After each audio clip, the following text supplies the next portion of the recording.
So ಎಲ್ಲರಿಗೂ ನಮಸ್ಕಾರ. ತುಂಬ ದಿನಗಳ ನಂತರ ಒಂದು ವಿಡಿಯೋ ಮಾಡ್ತಾ ಇದ್ದೀನಿ.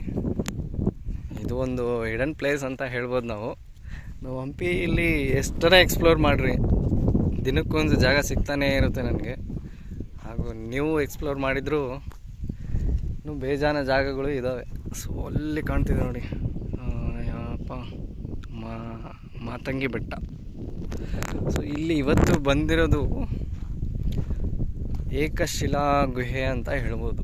ಏನಂದರೆ ಒಂದು ದೊಡ್ಡ ಕಲ್ಲಲ್ಲಿ ಇದು ಒಂದು ಗುಹೆ ಥರ ಕೆತ್ತಿದ್ದಾರೆ. ಇಲ್ಲಿ ಮೇಲೆ ಏನೋ ಕೋಟೆ ಥರ ಇದೆ. ಅದಾದಮೇಲೆ ಮೇಲೆ ಹೋಗಿ ನೋಡೋಣ. ನವೀದ್, ಸೊ ಇಲ್ಲೆಲ್ಲ ಒಂಥರ ಏನೋ ಕ್ವಾರ್ಟರ್ಸ್ ಇದ್ದಂಗಿದೆ. ಸೊ ಇವ್ರು ನಮ್ಮ ಫ್ರೆಂಡ್ಸ್ ಅಲ್ಲ, ಡುಮ್ಮಾ ಫ್ರೆಂಡ್ಸ್. ಇವನ ಹೆಸರು ನವೀದ್ ಅಂತೇಳಿ. ಇವನಿಗೆ ಆಲ್ಮೋಸ್ಟ್ ನಮ್ಮ ಹಂಪಿ ಬಗ್ಗೆ ಎಲ್ಲ ಗೊತ್ತಿದೆ ನೋಡಿ. ನೋಡೋಕ್ಕೆ ಆ ಥರ ಕಾಣೋದೇ ಇಲ್ಲ, ಬಟ್ ಆಲ್ಮೋಸ್ಟ್ ಎಲ್ಲ ಗೊತ್ತು. ತುಂಬ ಓದ್ತಾನೆ. ಸೊ ಇಲ್ಲಿದ್ದು ಕೂಡ ಇವತ್ತು ಇವನೇ ಹೇಳಬೇಕು ಅಂತ ಅಂದ್ಕೊಂಡಿದ್ದೀನಿ. ನನಗಿಂತ ಚೆನ್ನಾಗ ಇವನಿಗೆ ಗೊತ್ತಿರೋದು ಹಿಸ್ಟ್ರಿ. ನೋಡಿ, ಗುಹಾಂತರ ದೇವಾಲಯ ಹಂಪಿ. ಹೇಳಪ್ಪ ನವೀದ, ಹೇಳಪ್ಪ. ಹಂಪಿಯಲ್ಲಿರುವ ಅಪರೂಪದ ಒಂದು ಗುಹಾಂತರ ದೇವಾಲಯ. ಇಂಥ ದೇವಾಲಯವನ್ನು ನೀವು ಇದು ಬಿಟ್ಟರೆ ಬಾದಾಮಿಯಲ್ಲಿ ಮತ್ತು ಒಂದು ಅಜಂತ ಎಲ್ಲೋರದಲ್ಲಿ ನೋಡೋಕ್ಕೆ ಕಾಣಿಸಿರ್ಬೋದು. ಒಂದು ಅಪರೂಪದ ಕೆತ್ತನೆಗಳ ಒಂದೇ ಕಲ್ಲಿನ, ಅಂದರೆ ಇದು ನಮ್ಮ ಹಂಪಿನಲ್ಲೇ ಈ ಥರ ನೋಡಿರೋದ ಪ್ರಕಾರ ಇದು ಒಂದೇ ಗುಹೆ, ಅಂದರೆ ಒಂದೇ ಕಲ್ಲಲ್ಲಿ. ಇದು ಒಂದೇ. ಇಂಥವು ಬಾದಾಮಿಯಲ್ಲಿ ಮತ್ತು ಅಜಂತ ಎಲ್ಲೋರದಲ್ಲಿ ನೋಡೋಕೆ ಸಿಗುತ್ತದೆ. ಗುಹಾಂತರ ದೇವಾಲಯಗಳು ಕಲ್ಲಿನ ಒಳಗಡೆ ಇಲ್ಲೆಲ್ಲ ನೋಡಿ ಯಾವ ಥರ ಮಾಡಿದ್ದಾರೆ.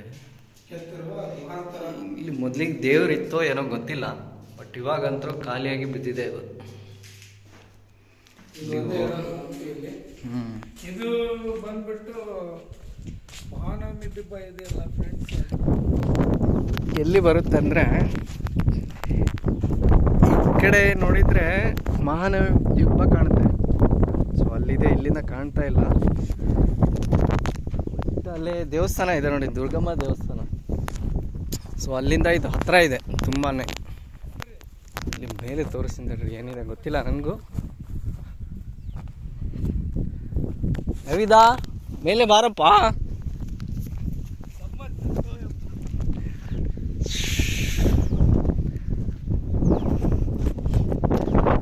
ಅಲ್ಲಿ ತೆನಾಲಿ ರಾಮ ಮಂಟಪ ಕಾಣ್ತಾ ಇದೆ ನೋಡಿ.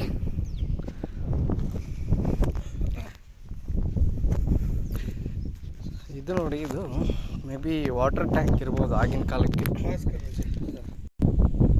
ಇದೆಲ್ಲ ವಿದೇಶರು ಬಂದು ಇಲ್ಲಿ ಅವ್ರಿಗೆ ಉಳ್ಕೊಳ್ಳೋಕ್ಕೆ ಜಾಗ ಅಂತ ಹೇಳ್ಬೋದು. ಆಗಿನ ಹಿಸ್ಟ್ರಿಯಲ್ಲಿ ಇದೆ, ಬಟ್ ನೋಡಿದ್ದವರೇ ಅವರಿಗೆ ಗೊತ್ತಿರುತ್ತೆ. ನಾವು ನಂಬಬೇಕಾಗುತ್ತೆ ಅದಕ್ಕೆ. ನೋಡಿ, ನೀರಿನ ಟ್ಯಾಂಕ್ ಇದು. ಇದೆಲ್ಲ ಮೆಲ್ಲಕ್ಕೂ, ಅದಕ್ಕೆ ಕುಡಿಬೇಡ ಅನ್ನೋದು. ಅಲ್ಲೋಡಿ ಹೆಂಗೆ ಬಿದ್ದ ಅಂದರೆ, ಅದಕ್ಕೆ ಈ ಥರ ಗೋಡೆ ಮೇಲೆಲ್ಲ ಹುಷಾರಾಗಿರ್ಬೇಕು.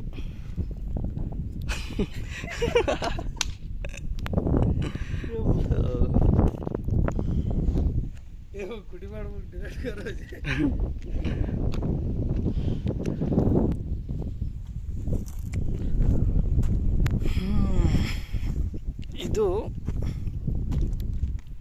ಇಲ್ಲಿ ಪೈಪ್ ಇತ್ತೇನು. ಸೊ ಇಲ್ಲಿಂದ ಇಲ್ಲಿ ಕನೆಕ್ಷನ್ ಇದೆ, ಅದು ನೀರು ಹೋಗೋಕ್ಕೆ. ಸೊ ಅಲ್ಲಿ ಚೇಂಬರ್ ಇದೆ, ಅಲ್ಲಿ ಕೆಳಗೆ ಏನೋ ಇದೆ. ಹೋಗೋಣಂತ ತಡ್ರಿ, ಮೆಲ್ಲಕ್ಕೆ ಇಳಿಬೇಕು. ಬಾರಪ್ಪ ನವೀದ. ದಮ್ಮತ್ತೈತ ಬರ್ತ ನಡಿ.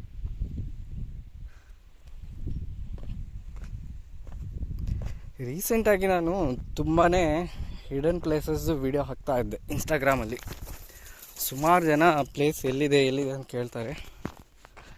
ಹೇಳಿದರೆ ಒಂದು ಜನ ತುಂಬ ಹಾಳು ಮಾಡ್ತಾರೆ ಅನ್ನೋ ರೀಸನ್ಗೋಸ್ಕರ ಹೇಳಿಲ್ಲ. ಸೊ ಪರ್ಸ್ನಲಾಗಿ ಮೆಸೇಜ್ ಮಾಡಿ, ಬೇಕಿದ್ರೆ ನಾನು ನಿಮಗೆ ಗೈಡ್ ಮಾಡ್ತೀನಿ ಹೆಂಗೆ ಅಂತ. ಸೊ ಇಲ್ಲಿ ನೋಡಿ ಏನೋ ಇದೆ, ಇದೇನು ಕನಕನ ಕಿಂಡಿ ಬಾವಿ ಇದೆ, ಏನೋ ಗೊತ್ತಿಲ್ಲ. ಒಳಗೆ ಹೋಗಕ್ಕೆ ಏನೋ ದಾರಿ ಇದೆ.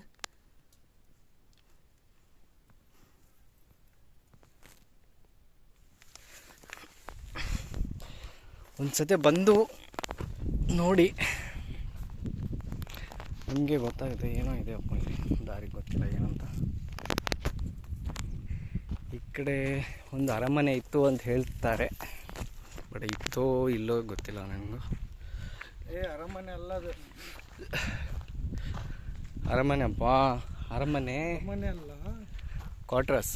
ವಿಜಯನಗರ ಕಾಲದಲ್ಲಿ ವಿದೇಶಿ ಗಣ್ಯರು ಆಗಮಿಸಿದ್ರೆ ಅವರಿಗೆ ಉಳ್ಕೊಳ್ಳೋಕ್ಕೆ ವ್ಯವಸ್ಥೆ ಮಾಡ್ತಿದ್ರು. ಆಗಿನ ಕಾಲದಲ್ಲಿ ಗಣ್ಯರು, ವಿದೇಶಿ ಯಾತ್ರಿಕರು ಅವರಿಗಾಗಿ ಫಿರಂಗಿಗಳು ಅಂತ ಹೇಳ್ಬಿಡು ಎಲ್ಲರಿಗೆ. ಫಿರಂಗಿಗಳಲ್ಲ, ವಿದೇಶಿಗರು ಅನ್ಬೇಕು. ಫಿರಂಗಿ ಅಂದ್ರೆ ಸೊ ಇವತ್ತಿನ ಹಿಡನ್ ಪ್ಲೇಸ್ ಇದೆ, ನಿಮಗೆ ತೋರಿಸಿದ್ದಾಯಿತು.